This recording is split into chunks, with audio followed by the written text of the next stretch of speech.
Няколко думи за мен. Аз се казвам доктор Ванеса Коларова, дерматолог.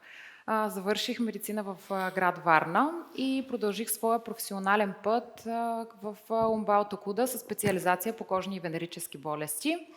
Част от екипа на дерматологични клиники Ревърс съм от 2020 година и заемам позиция главен лекар в клиниката ни на булевард Черни връх от 2024 година. Атопичният дерматит е доста често застъпено заболяване при децата. Започва в ранното детство и за съжаление през последните години наблюдаваме засилено разпространение. Води до тежко ежедневие, децата се чешат значително много през деня и води, разбира се, и до проблеми с съня, което само по себе си води за криза за цялото семейство, категорично. Ще кажем няколко думи какво представлява атопичния дерматит. Това не е просто суха кожа, това е хронично възпалително кожно заболяване. Кожата е суха и чувствителна. На места се появяват зачервени и възпалителни участъци. За съжаление, има и натрупване на бактерии поради факта, че е нарушена кожната бариера. Това води до силен сърбеж, който нарушава съня и комфорта. Важно е да отбележим, че се комбинира с периоди на обостряния и на ремисия. Кога започва най-често заболяването? Още преди 6-месечна възраст, в 60% от случаите преди една година, а при 85% от случаите преди 5 годишна възраст. Хубавата новина е, че при 90% от децата заболяването отшумява с възрастта. Сега ще си поговорим малко за кожната бариера.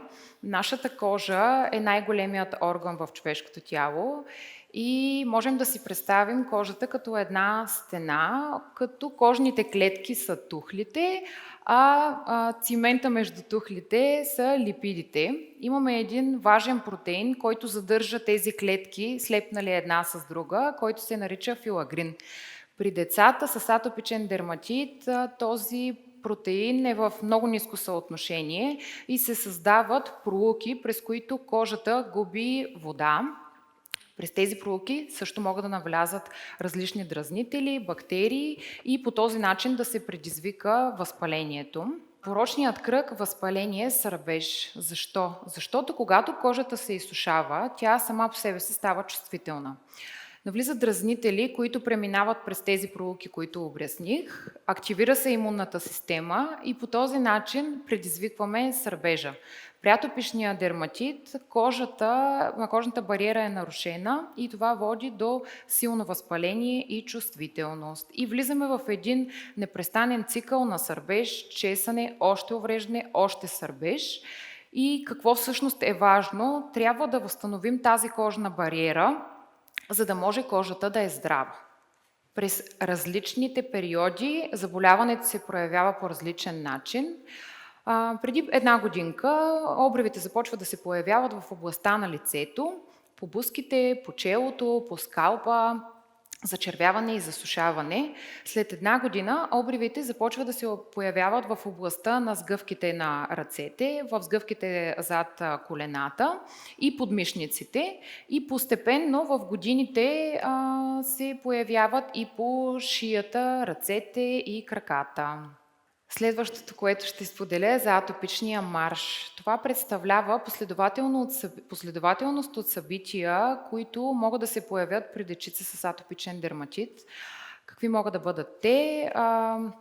Хранителни алергии, астма, но е от съществено значение, че всъщност не всяко дете с атопичен дерматит задължително преминава през този атопичен марш. Разбира се, в последно време родителите имат усещане, че говорим малко повече за атопичния дерматит, но всъщност медицината и проучванията показват, че то е много по-застъпено в последните десетилетия, именно заради това, че промяната на живота, урбанизацията, желанието на родителите да живеят в детенцето да израства в прекалено стерилна среда, само по себе си не води до добри резултати. Започва в ранна детска възраст и също клиничните проучвания показват, че засяга до 20% от децата в световен мащаб. Има още няколко мита, които искам да споделим и да ги разбием. Атопичният дерматит, това е просто суха кожа. Напротив, това е хронично възпалително състояние с нарушена кожна бариера. Всъщност ние трябва да възстановим тази кожна бариера и да подпомогнем на кожата тя да е здрава. Когато имаме здрава кожа, минимализираме риска да навлизат различни патогени и съответно да влизаме в каскадата на възпалението. Ще мине от само себе си, не трябва да правим нищо. Не е така. Грижата е важна, за да намалеят обострянията. Трябва да мажем само когато има обрив. И това не е така. Много е важно да знаете, че грижата за кожата на вашето детенце е необходима абсолютно всеки ден след измиването му, дори когато тя изглежда добре. Къпането влошава състоянието и това категорично не е така. Когато имаме правилна грижа с правилни продукти за хигиена и хидратация, нещата се случват съвсем както трябва.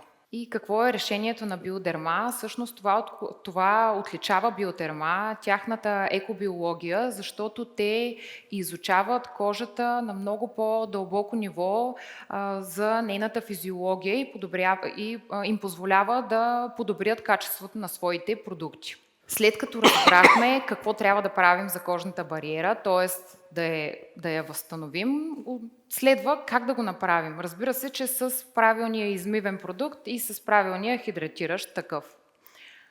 Ще си поговорим за почистващото олио Атодерм на Биодерма. То съдържа липидовъзстановяващи и хидратиращи агенти, които намаляват кожното раздразнение от измиването. Искам да отбележа, че всяко едно измиване на кожата, дори само с вода, това само по себе си води до изсушаването на кожата. А когато имаме правилния продукт, т.е. в случая измиващото олио на Биодерма, то съдържа липиди, които се задържат между клетките и по този начин кожата не изсъхва. Използва физиологично pH, което запазва баланса. Проведени са клинични проучвания, разбира се, с оценка на хидратацията на в рамките на 24-часова ефикасност след използването на измивното душ олио наблюдаваме до 39% подобрена хидратация. Спомняте си обяснението за клетките, за цимента между тях и за това как се образуват пролуки. Именно тук е и правилният продукт, ултрауспокояващ и ултраподхранващ балсам Атодерм интензивен балсам. Това е продукт, който Биодерма използва от далечната 2013 година. Той е с висока толерантност за деца и новородени, като няма аромат. Клинично тестване върху 1175 пациенти с атопичен дерматит с 14 клинични проучвания по целия свят. Един важен факт, който да отбележа, че един такъв продукт се продава на всеки 9 секунди през целия свят. Ултрауспокояващия балсам всъщност има патентована технология, която намалява размножаването на Staphylococcus aureus, който, за съжаление, влошава състоянието на атопичния дерматит. Технологията Lipigenium активира гена, който е отговорен за белтъка протеин, за белтъка филагрин, който стимулира синтеза на церамиди и по този начин подпомага възстановяването на кожната бариера. Имат агент PA, който е против сърбеж, той регулира невронната и имунна активност и облегчава сърбежа, като намалява чесането при деца. При използването на този интензивен балсам на Атодерм Биодерма, експресията на протеина филагрин се увеличава до цели 37 пъти. Подобрява се сърбежа и съня. Всичко е подкрепено, разбира се, с клинични проучвания. Проведени са двойно сляпо клинично проучване с Атодерм интензивен балсам и неутрален крем в рамките на 28 дни при деца на възраст от 2 до 11 години. Като оценката, която имаме в резултат на проведеното клинично проучване е намаляване на 72% интензитета на ксерозата. Ксерозата означава сухата кожа. Намаляване на сърбежа и намаляване на безсънието. Безсънието е един фактор, който е изключително тежък за младото семейство, а камо ли когато е придружено и с такова състояние на кожата на детенцето, те се чешат дори когато спят. Използването на балсама подобрява качеството на кожата и възстановява кожната бариера и по този начин намаляваме сърбежа. Самия крем подобрява състоянието на кожата. Ефикасността от използването на интензивния балсам и измивното душ олио отново в клинични проучвания е подкрепено с пациенти на различна възраст с атопичен дерматит след проведена медикаментозна терапия за атопичен дерматит и използване на двата продукта съответно по 1-2 пъти дневно в рамките на 28 дни имаме подобряване на сърбежа до 72% и подобряване на клиничното състояние на атопичния дерматит с 77%. Другото клинично проучване, което ще спомена, е при пациенти с атопичен дерматит и използване на по-варовита вода в различните градове. При тях имаме подобряване до 73% с апликация отново на измивното душ олио и на балсама в рамките на 1-2 пъти дневно, само за 3 седмици. И при пациенти, посещаващи плувни басейни с силно хлорирана вода, това отново води до засушаване на кожата. Всъщност се намалява неприятното усещане само след използването им в рамките на 3 седмици. Отличаването на биодерма и техните съставки като PA и Lipigenium, всъщност използването на физиологичното pH и високата толерантност, идеята е да се запази баланса на кожната екосистема. Стимулира се експресията на гена филагрин, регулира се невронната и имунната активност за облегчаване на сърбежа, действа се върху причинителите, инхибира се, т.е. намалява се размножаването на Staphylococcus aureus, който е основен фактор за рецидиви. Еко за екосистемата, защото възприемаме кожата като жива екосистема и отдаваме предпочитание на биомиметичните съставки, и биология, защото действаме върху причините, а не само върху клиничните признаци, като стимулираме собствената биология на клетките. За по-добро качество на кожата на пациентите, това е и мотото на биодерма. Страхотно. Имаме няколко минути за въпроси. Ако са възникнали такива у вас, ще се радвам да отговоря. Аз само ще питам нещо. Има ли някой, който е готов? После може да се задам моя въпрос. Ето там. Там, да.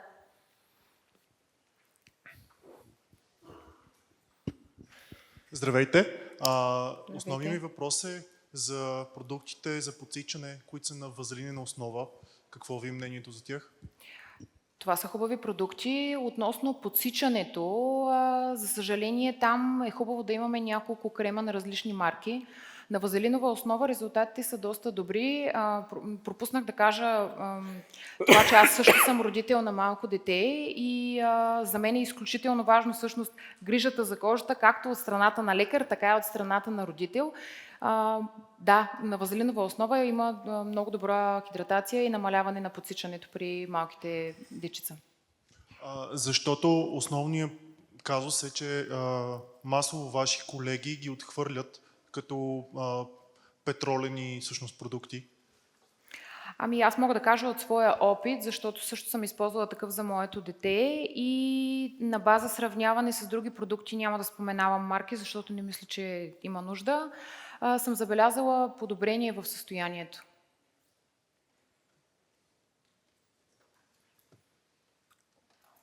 Аз исках да ви попитам нещо, понеже много си говорим за атопичен дерматит, сега да не останат с впечатление хората, че всеки обрив или всяко зачервяване на атопичен дерматит. Не. Как ги различаваме? Кога е сигнал, че това не е пресушавано от водата, от слънцето, от слюнка, нали, понякога децата? Често се случва, да.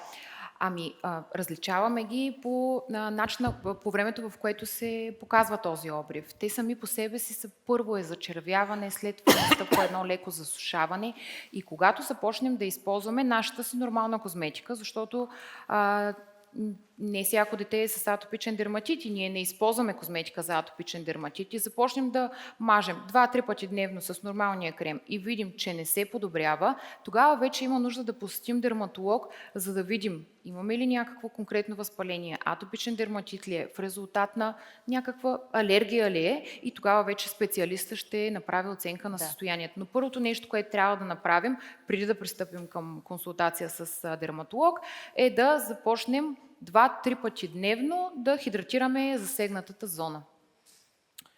Добре, тъй като предстои лято, има едни такива схващания, че тя от солената вода всичко минава. Да, тя всичко лекува. Да го разбиеме и този мит, може би, и да кажете как да се подготвят хората, които ще ходят на море. Да, така е. Летния сезон всъщност при дечицата с атопичен дерматит влияе добре, слънцето влияе добре, но тук идва момента отново да споделим за грижата, т.е. задължителна хидратация и измиване на тялото. Но слънцето влияе категорично добре на това състояние. Супер. Хидратация и пак хидратация. Да, хидратация. И дори когато кожата изглежда здрава, не трябва да го пренебрегваме. За съжаление има родители, които кожата изглежда добре, минат няколко месеца и спира да мажат децата и оттам насетне... Така ми се случва и на мен. И оттам насетне започват едни обрави тук таме по гърбък, по краката, но не трябва. Трябва детето да се хидратира всеки ден. Много ви благодаря. Много благодарим. Аз също благодаря. Благодарим. Благодаря.